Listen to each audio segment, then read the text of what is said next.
Hello, everyone. Welcome to episode 6 of the Golden Life podcast. We're going to be continuing our series of going into great detail of the 5 types of cerebral palsy. This week, we're on the 3rd type, Ataxic Cerebral Palsy.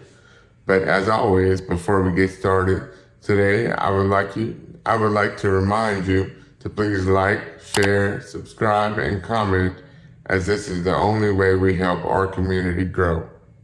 I will respond to each and every comment, so I would love to see more engagement on the video. And I see that there are about 55% of you that are not subscribed. So if you want to keep up with my content and my videos, please subscribe, as it helps the YouTube channel grow.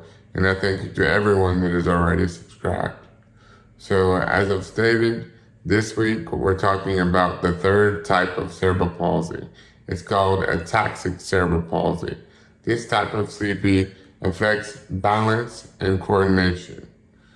You would think of this type of CP like, I would say, like if you have a rubber ball that's blown up that you see people do therapy on, and they sit and bounce on it, and they have to balance on it. People with ataxic cerebral palsy, especially children, because it's common in children up to 10 or 11 years old, they may have difficulty with balance in doing this. This type of cerebral palsy can lead to unsteady movements, shaky limbs, and difficulty with fine motor skills. What I think of when we talk about fine motor skills is not only the ability and to be able to move your hands easily, like anyone without a disability could do, but you also have fine motor skills in your speech, in the way you talk.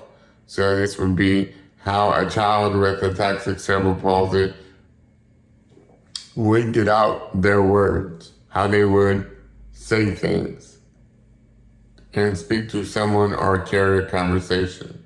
If they're struggling with some words, they might try to really enunciate or speak slower and have to even struggle with their muscles to speak a little louder to get the words out. So some treatment options for ataxic CP may include physical therapy, occupational therapy, and also assistive devices such as braces or mobility aids.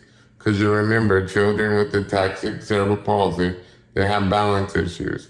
Most of them are wide-legged to where they have problems standing, and they can fall to the left, fall to the right, fall backwards or forward. So most people, when working with them, would usually use something called a gait belt, which goes around their waist and then gives them support, while the caregiver or the physical therapist would hold on to the back of the belt so that they don't fall while they're walking or moving.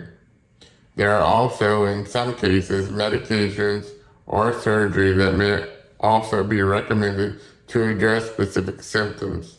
Please remember, in all types of disabilities, it is important for individuals with ataxic CP to work with their healthcare team and develop a personalized treatment plan that meets the child's needs or the unique goals they're trying to attain. So thank you very much for watching. This is episode 6 of the Golden Life podcast. Please stay tuned in for our continued playlist. We are now getting it down week by week. We have 2 more types of cerebral palsy left. Again, please comment if you have any suggestions or ideas or anything you want me to make videos on.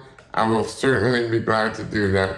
Thank you very much for watching. Don't forget to like, share, subscribe, comment, be supportive of the community, and I look forward to hearing from you.